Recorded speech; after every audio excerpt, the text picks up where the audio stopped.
Bonjour à toutes, bonjour à tous. La Société d'Histoire de Suresnes vous propose pour notre deuxième balade des randonnées urbaines suresnoises, après le sentier des Forts, le sentier de petite randonnée numéro 9, le sentier des Buttes. Ici nous étions à Rueil-Malmaison, mais un homme à qui rien d'impossible n'était a construit à partir de 1921, dans le département contigu à celui de la Seine, à l'époque la Seine-et-Oise, sur 40 hectares, une ville nouvelle, avec un concept imaginé par Howard, la Cité Jardin de Suresnes, une des 15 résidences HBM, on disait à l'époque Habitation à bon marché, construite à partir de 1912 autour de Paris pour le bonheur des familles modestes. Des maisons à taille humaine, dans des espaces aérés, au milieu d'une nature choyée. Nous partons des cités-jardins depuis la rue Emmanuel Kant. Cette rue fait partie du quartier de la Paix. Pourquoi quartier de la Paix ? La délibération du conseil municipal du 22 mars 1932. À cette délibération, Henri Sellier disait « Nous vous proposons de saisir l'occasion qui nous est offerte pour rendre hommage aux idées de paix et de fraternité internationale. » Voilà pourquoi ce quartier a été nommé quartier de la Paix. Nous débutons notre promenade par cette rue Emmanuel Kant. Son nom fut choisi parce qu'il était un philosophe allemand, fondateur de la morale kantienne, et il condamnait l'exploitation de l'homme par l'homme. La construction des cités sont l'œuvre d'Alexandre Mestras, un architecte travaillant pour les HBM. Cette partie de la Cité-Jardin fait partie des 5 et 6e opérations de construction débutées dès 1921. Nous croisons la rue Locarno, dont le nom fait référence au traité signé dans cette ville le 16 octobre 1925, un traité de démilitarisation des zones occupées d'Allemagne par les Alliés, une sorte de point final à la paix de 1918. Malheureusement, Hitler dénonça ce pacte en 1936 pour réoccuper la Rhénanie. On connaît la suite, réarmement de l'Allemagne sans réaction des Alliés.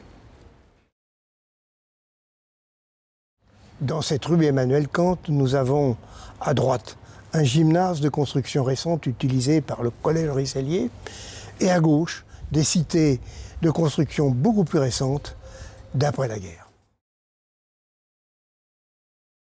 Maintenant, nous empruntons l'avenue du président Wilson. Président des États-Unis, il décida l'entrée en guerre des États-Unis en 1917. Et il prit une part importante à l'élaboration du traité de Versailles et de la création de la Société des Nations. Devant nous, l'école Henri Sellier, la partie sud, la partie postérieure.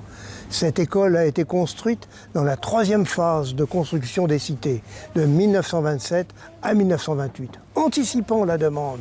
Une école avec une architecture pas seulement utilitaire, mais visant aussi à faire connaître l'art. Ici, l'art déco aux élèves accueillis. Nous sommes toujours avenue du président Wilson, devant l'école Henri Sellier. Un très beau complexe éducatif avec de nombreuses classes, des ateliers, une piscine, un élément peu courant à l'époque et même encore actuellement dans une école. Voici le carrefour de l'avenue Wilson et de l'avenue Aristide-Briand. À droite, une cité qui fait partie des 5 et 6e opérations entre 1932 et 1934. Nous sommes dans une résidence de la rue Aristide-Briand. Aristide-Briand fut 11 fois président du Conseil. Partisan d'une réconciliation avec l'Allemagne, il fut appelé aussi le pèlerin d'après. Ici, nous pouvons observer vraiment cette qualité de construction et la présence des très beaux jardins intérieurs dans la cité. Ici, nous sommes sur la place Jean Masaryk.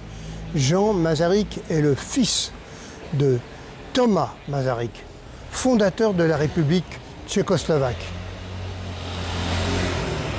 Le fils était parti à Londres, exilé de 1940 à 1945. Il se suicida au moment de l'avènement de la République populaire dans son pays en 1948. Ici, derrière nous, l'école Vaillant-Jaurès, la première école de la cité, construite en 1921.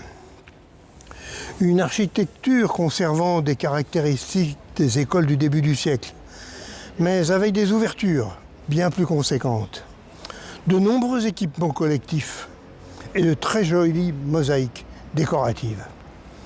De l'autre côté de la rue, juste en face de l'école Vaillant-Jaurès, des immeubles de la première opération immobilière en 1921. Des constructions remarquables avec des avancées, des façades améliorant la rentrée de la lumière et des décors en mosaïque. Ici, la place Jean Jaurès, de nombreuses fois aménagée et réaménagée.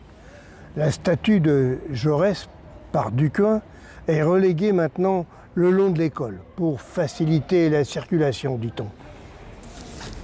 Nous traversons cette longue rue Jean Jaurès qui délimite les cités-jardins, une rue anciennement nommée Chemin d'Orveil, bordée autrefois en face des cités par une série de maisons hétéroclites contemporaines des cités et abritant de très nombreux commerces.